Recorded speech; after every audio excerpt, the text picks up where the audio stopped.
So Trump's new tax bill passed, and it's called, and I'm not kidding you, One Big Beautiful Bill. So here's what they're hyping. They're saying, oh, we're helping working people. We're not taxing tips and overtime anymore, which, cool.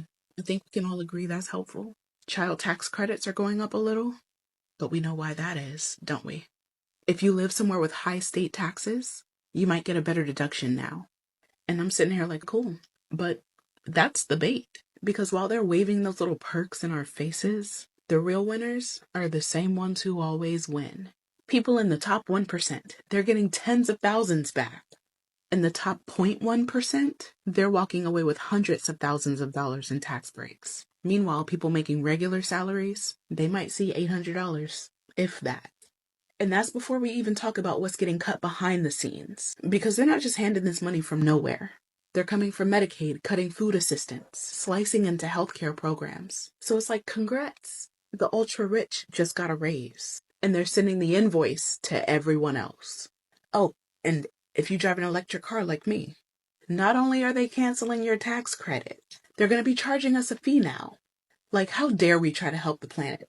Pay up. Yeah. What happened to his good old buddy Elon? So yeah, one big beautiful bill. It's beautiful if you're rich. It's big if you have a tax lawyer on speed dial. But if you're just working, paying your bills, and doing what you can, it's nothing but smoke and mirrors. And the worst part is we know they're going to start spinning this like they did something for us. We should be grateful for the leftovers while they sit there and eat off of gold plates, right? Nah. I just need y'all to be reminded that you pay into Medicare. Did you hear what I said? You pay into Medicare. I don't want us to argue about this. There is no left, there is no right, there is no GOP, there's none of that. Listen to me again. You pay into Medicare. If you don't believe me, and if you are gainfully employed at this very moment, I want you to go and look at your pay stub, whether it is a physical copy or if it is a digital copy, and you will see the deductions that are taken out of your paycheck before you get your money. Are you listening? You pay into Medicare. Does that make sense? Did I stutter? Did I make this up? Absolutely the hell not. And so since you are paying into Medicare and they are looking to cut $500 billion in Medicare with this new, big, beautiful, fabulous, gorgeous bill, please understand that if you are paying into Medicare and they cut Medicare, where in the hell are they getting the money to cut it from? That's all. So the one big, beautiful bill passed the House. Now it's on its way to the Senate. But you know what? That bill would not have even gotten past the House had the Democrats had the other 3 Democrats that they don't have in place right now. They got a Democrat out of Texas that's an empty seat. Got it in Virginia now. Had we had those 3 seats filled, the bill would not have passed. They wouldn't have had the votes because 2 Republicans voted on the side of the Democrats against this bill. This bill is cutting Medicaid, it's cutting SNAP benefits, etc. But it got to go to the Senate. And hopefully when it gets to the Senate, a whole lot of changes will be made to this bill.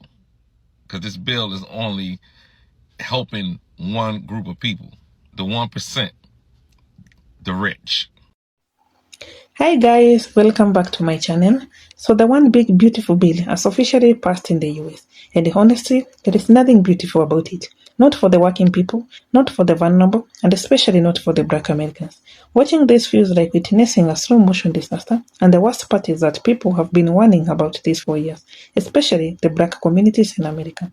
Now the bill is real, the damage is deep, and the reactions are loud. But if you've been paying attention, you already know that the Black Americans saw this coming, and once again, they're the ones left cleaning up the mess. Let's talk about it. If you're coming across this channel for the first time, my name is Rosemary. Kindly consider subscribing, give this video a thumbs up, and let me know your thoughts in the comment section below. Before we get to the video, let me play a few clips on the same, and I'll be back with my commentary.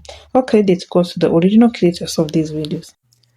You know, there's a very dangerous game that a lot of people like to engage in, and that's the game of effing around and finding out. And I think that's exactly what's happening right now, especially for those people who voted for Donald Jimothy Trump in Wisconsin. So we all know that the Trump administration and the Republican Party are trying to cut this big, beautiful bill, but there are officials that are ringing the alarm bells, especially in Wisconsin, telling them that this bill is actually going to cut the SNAP benefits for so many people that live in Wisconsin. I want to make sure that I preface this by saying Donald Trump won Wisconsin by 1%, just one.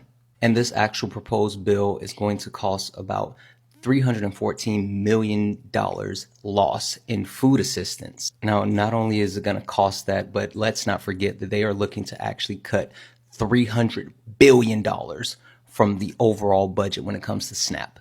One quick thing to remember, Wisconsin has 8 House representatives, 6 of them which are Republican, who all voted to pass this big, beautiful bill, but 2 Democrats that did not.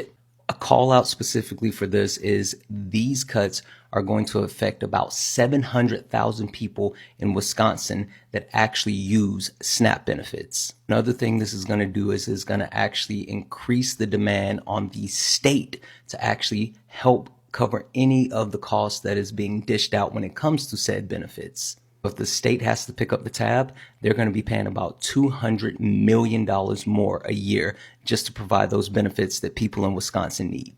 Another thing that I want to make sure that we don't lose sight of is that they are trying to implement new work requirements for anyone that actually claims those benefits, and specifically targeting anyone who's considered to be able-bodied. Along with these cuts, they're also looking to put in new work requirements, which require people to actually demonstrate that they can do 80 hours of paid time or voluntary work a month. This is going to affect about 90,000 people in Wisconsin where they lose access to their benefits. I say all of that to say this. I think a lot of people in Wisconsin that cast their vote for Donald Jimothy Trump to make America great again are going to really find out that when you F around too much, you definitely find out they just don't know the simple math.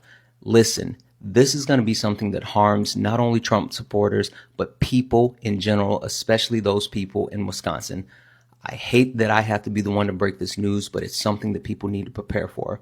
One of the most harsh parts of this bill is the attack on healthcare. It's shocking, honestly. They are cutting Medicaid, reducing disability support, and slashing mental health services. These are things that people need just to survive, and yet they are being treated like luxuries. And always, Black Americans are getting hit first and hardest. I have seen how often the Black folks are already dealing with unequal treatment in hospitals, underfunded clinics, and higher rates of chronic illnesses. The bill just adds to the struggle. People who once fought for Trump are now realizing their medications are not covered, their therapy is gone, and their family members are left to suffer. Meanwhile, many in the Black communities are just shaking their heads because they saw this coming a mile away. What's really frustrating to watch is how often Black Americans spoke out about all this and how often they were ignored. They said Trump's promises were fake, they said cuts were coming, they said this bill would hurt regular people, especially the poor. But when they spoke, they were called quote-unquote too woke or accused of fear-mongering. And now, people who mocked them are now shocked. They are crying online because their benefits are gone. But this is exactly what Black folks want would happen. From my perspective, it's not even about I told you so. It's about how dangerous it is when the people most affected are always the ones least listened to. And here is what really makes this bill disgusting. While they are cutting food stamps, housing assistance, social services, they are giving even more tax breaks to billionaires and massive corporations. This is like hurting the poor, rewarding the rich. And again, Black Americans are not surprised. They have seen this play out before. Promises made to working people that are quickly broken the moment rich donors want their cut. It's honestly painful to watch people who once shouting, "Make America great again," suddenly realize they have been used.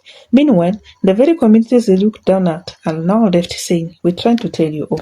It's really clear that Black communities are exhausted from always having to sound the alarm. They were the first ones to raise the flag about the voter suppression and about economic injustice. And now, when everything they want about is happening, people are turning to them for answers. again, but the energy isn't the same anymore. A lot of black folks are saying, we have done our part, we spoke up, we want you, now you deal with it. And I can't blame them.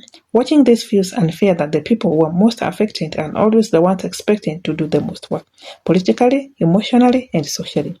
Even with all this chaos, there is one thing I've noticed about the black communities in America. They are resilient. They don't sit around waiting for broken systems to save them. They build their own. I've seen so many stories about mutual aid groups, food pantries, grassroots health initiatives, and education programs, all created and maintained by the black folks for their communities. It's inspiring. While the government feels they are taking care of each other, and now more than ever, that focus on self-preservation and community healing is what matters. They are not trying to save everyone anymore, just their own. And looking at this one big, beautiful bill, looks anything but beautiful. It's brutal. It's a full-on attack on the vulnerable people, and it shows just how deep inequality runs in the US. For black Americans, this bill is just more proof that the system was never built for them. And now that other people are getting hit by the same system, maybe they'll finally understand what black folks have always been saying all along. But even if they don't, black communities will keep pushing forward. They always have, and that strength, this is the most powerful thing I've seen in all of this. Let me know your thoughts in the comment section below. Thanks for watching. I'll see you in the next one.